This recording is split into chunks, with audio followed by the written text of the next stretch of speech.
Here we go. It's time for Scoonie G's Daily Dose Podcast.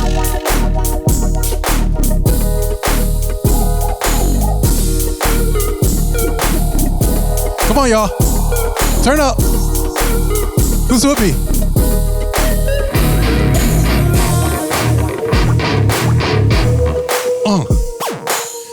Yeah.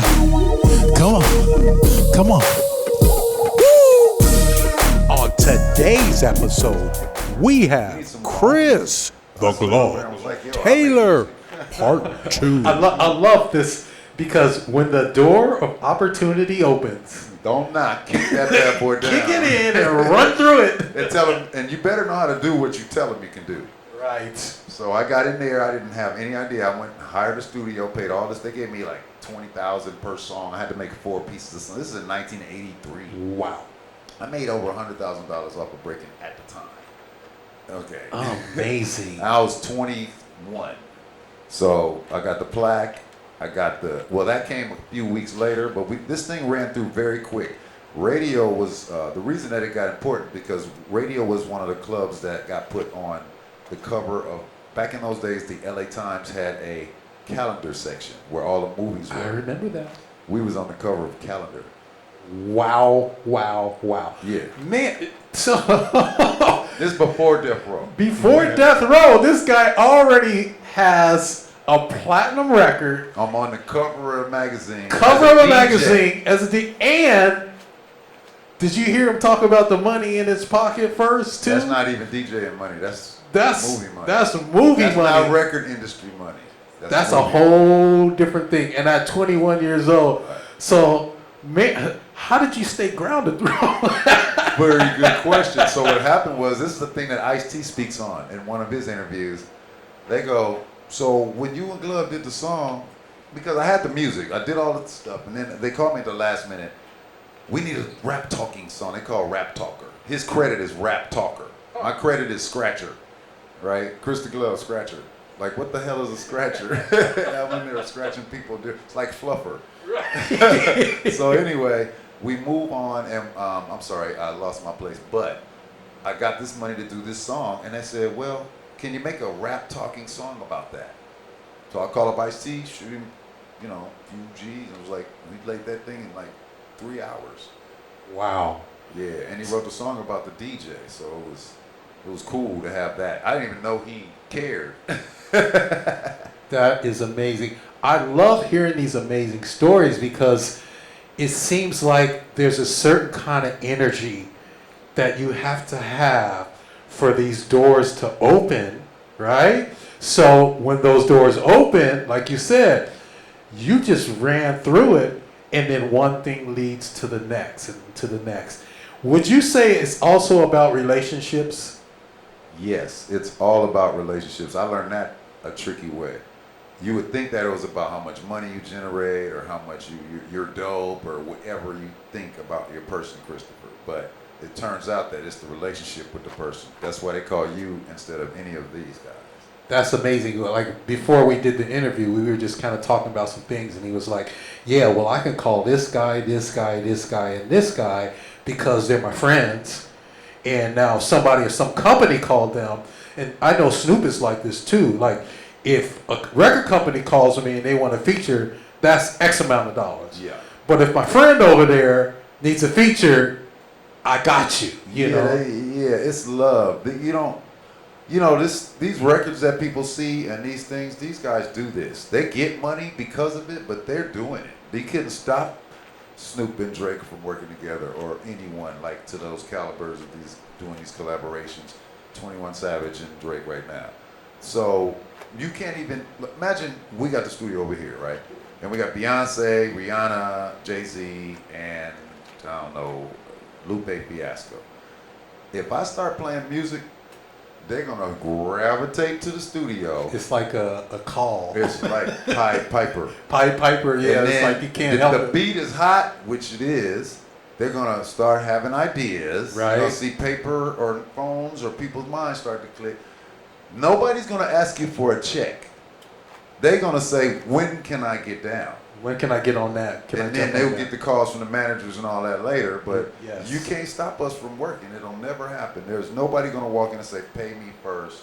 I don't care who it is. You hear them say that on top. Pay me. I'm not coming there. And then you call. I'm like, where you at? I'm on my way. I'm on my way. Yeah, Yeah. we work the money out later. I'm pulling money up. makes money. So that's not, we do this for love. That's all it is. And so, Do what you love and the money will come. and the children out here, all I did was know that I could be great and dream big. And if you can imagine it, you can do it. So stay with that. Beautiful, beautiful. So jump me into death row. Jump me into death row. All right, well, I got some death row stories too, the but Death Row story starts with Ruthless Records. Ruthless. Oh, Easy So, E. we were signed. I had an R&B group. So to go away from breaking the movie, in between, I was going to tell a story about how they were ready to go on tour, and me and Ice did a couple of dates, but I had made money, right? And I wasn't from. So my story is not I was on the streets and poor and broke and all of that. My family, my dad worked so we could live in a nice suburb area. Beautiful. Went to a good school. Nice. Everybody in my family graduated from college. Beautiful. We the Cosbys, you know what I mean? Okay. Like literally. Okay. So I didn't have to do any of this. I had equipment, I had gear, I was DJing, I was doing what I wanted to do. Beautiful. So I didn't want to go on tour. I was like, I'm making money off this movie money. Is which way is different from a show. way different than the music money. Way But I different. Also learned about DJing for people like Weird Al Yankovic, Quincy Jones. I worked on Patty Austin's album. I did some for Bobby Brown.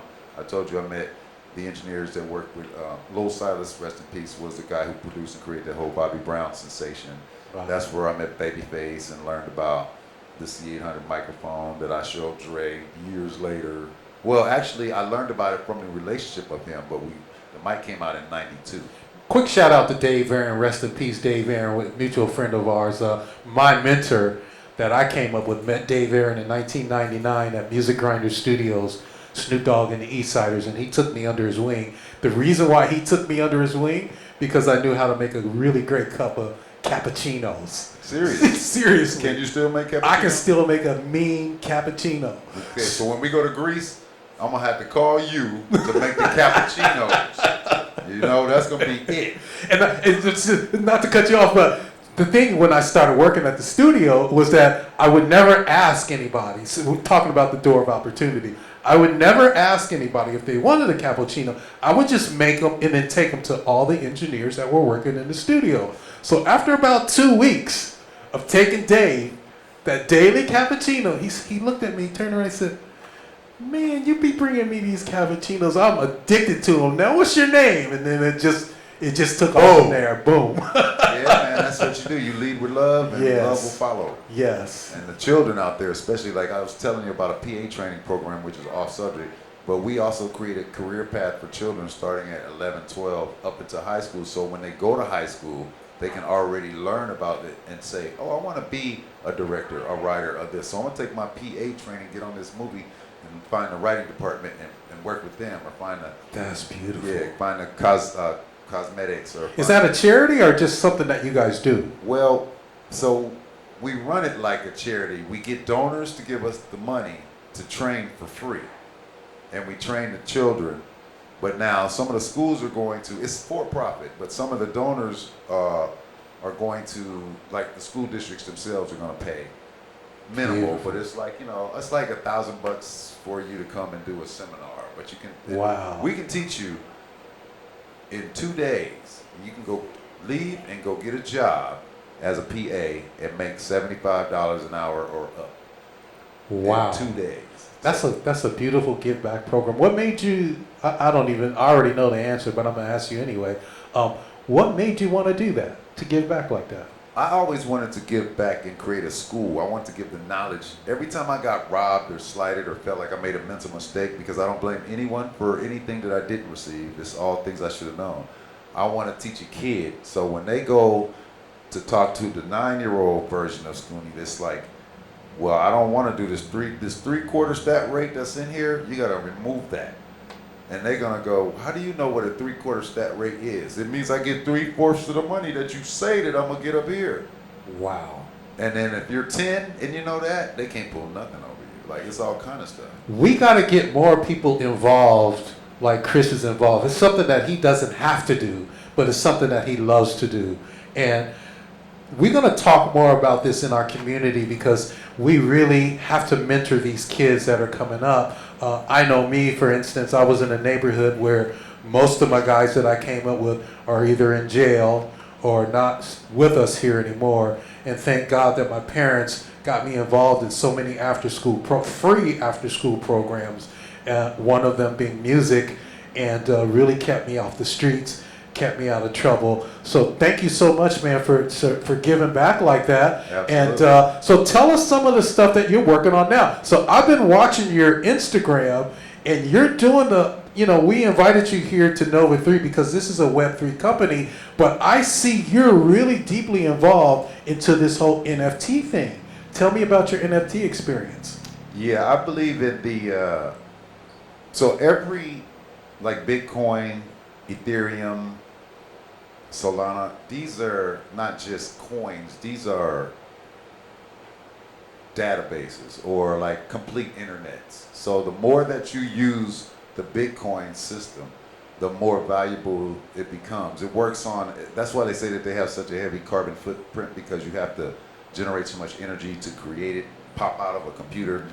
You know, I mean, you can heat your house with the computers that you use to, if you did a small version. So I got involved with NFTs, DAO, decentralized, autonomized, DAO organizations, because I saw a way where, you can basically create a bot and tell it to buy low and sell high. So it'll go and buy NFTs cheap and sell them high automatically until you stop it. And you write the contract. That's pretty much the rough idea of a DAO. And then you give it more utility or more, events for it to transpire. Scoonie G's Daily Dose Podcast.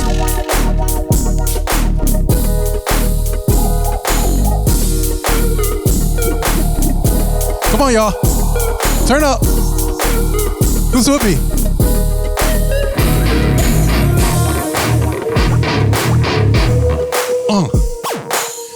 Yeah.